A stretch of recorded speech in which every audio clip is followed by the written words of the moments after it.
a lot of concept and ideas that, you know, I liked from that situation as well. But, you know, there was, you know, like having, you know, flirted with that, I realized there was other aspects that I wanted to explore. And so I, you know, the only way to really do that was, you know, was to start a new idea and project. And as well, you know, I wanted to do vocals and stuff, and there really wasn't, you know, I mean, in that situation, there really wasn't any need for me to do them.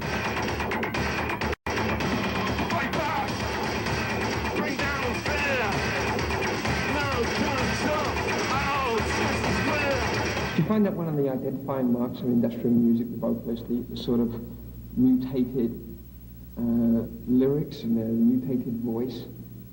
That's the... when you hear that voice, you go, that's industrial music. Does it have to be that way?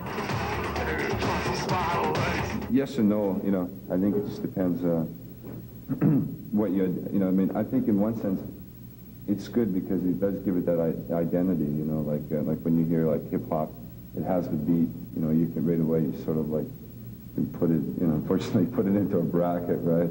But I think, yeah, there's a definite trend for distorted vocals to be linked to this kind of music, and I think at the same time it is good because, you know, the abrasiveness does set it apart from everything else, you know. I think there isn't too many other music, you know, parts where they actually use that kind of like vocal effect and that, even though at times it is overused, you know.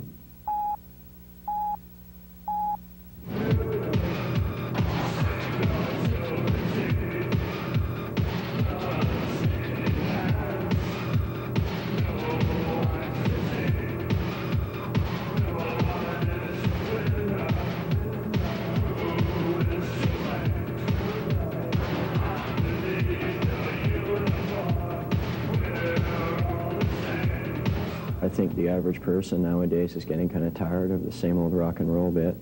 And so I think people might be looking for something a little bit different, something that's a little bit more current and full of elements that are happening around you each day.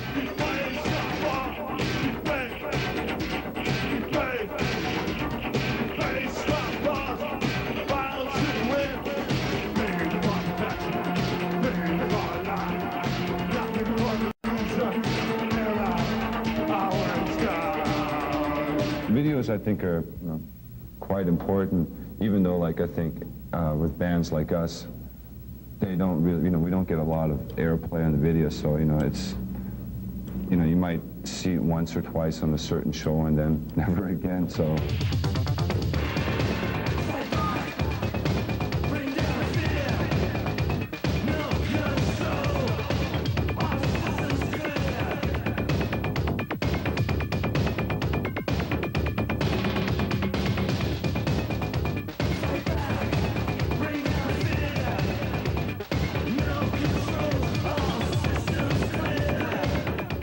It's gone more harder and more radical. I think it always has to, in order to get noticed more, you know, because it always seems to be like, unless you become, you know, and you do something really radical and crazy, nobody seems to notice, you know. You have to scream a lot louder.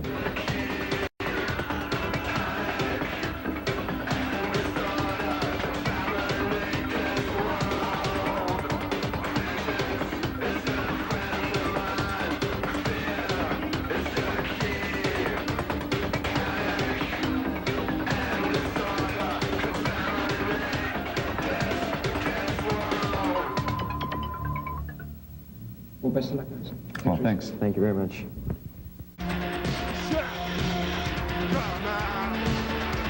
Now, when I knew you those years ago back in Vancouver and you'd be tinkering around and you got your first keyboard, did you ever think it would go this far? No, not at all. I mean, back then it was just like, you know, because a couple of other friends like Kevin and them were involved in bands, it was always like, oh, it'd be great to be involved in a band. And but no, I mean, no, I don't think we ever took it. I never took myself serious enough to be able to think that we could get from that point to this point. And but you know, at the same time, it's kind of great that it happened that way because we didn't expect a lot. So now that things are happening, it just sort of makes the end result, you know, a lot bigger. Yeah, it's just kind of like something we've been doing for fun, and so, you know, for us it's great. Now we're having more fun, so. You know, people are actually paying to see us now, which is strange concept. Yeah. We still don't take ourselves too serious, you know. We still just like enjoying doing it, and that's sort of like the bottom line. And you haven't played your hometown of Vancouver. Where? Vancouver. Oh, Vancouver. Remember Vancouver? Yeah, that's like this distant place on the West Coast. That's yeah, it's kind of odd. I think we're trying to keep this concept of not playing in our hometown until they break down the doors.